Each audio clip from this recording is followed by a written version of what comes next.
అనంతపురం జిల్లాలో వెన్నుపోటుకు రెండేళ్ల కార్యక్రమంలో అనంత వెంకటరామరెడ్డి గారు ఆధ్వర్యంలో జరుగుతోంది.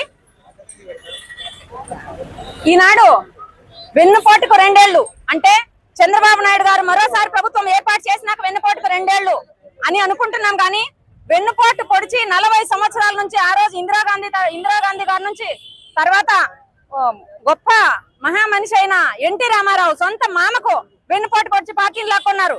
ప్రజలకు కోట్లాది మంది ప్రజలకు ప్రతిసారి అబద్ధపు హామీలు ఇవ్వడం, ప్రజలను వెన్నుపోటు పొడచడం ఇదే జరుగుతుంది.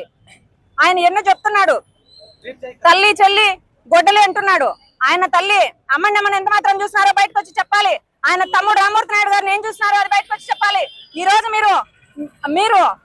మీరు సూపర్ 6 హామీలు ఇచ్చి ప్రతి ఒక్కరికి మోసం, ప్రతి ఒక్కరికి దగా. ఒకే మాట చెప్తున్నా నేను, ఆడబిడ్డ నిధి అన్నారు.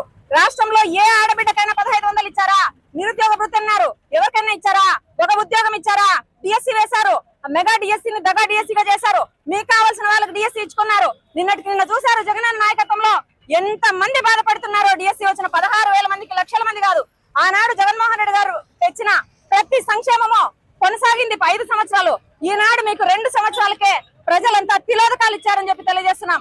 ఈ 5 ఏళ్లు ఇదే వెన్నుపోటు కొనసాగుతుంది. ప్రజలు ఖచ్చితంగా తిరగబడాలి. మీ బాండ్లు, మీకు ఇచ్చిన బాండ్లు గానీ, మీకు ఇచ్చిన మాట కోసం గానీ ప్రతి ఒక్కరూ బయటకు వచ్చి తిరగబడిన రోజే ఇట్లాంటి గర్వం అందులో గర్వం అనుగుతుందని కూడా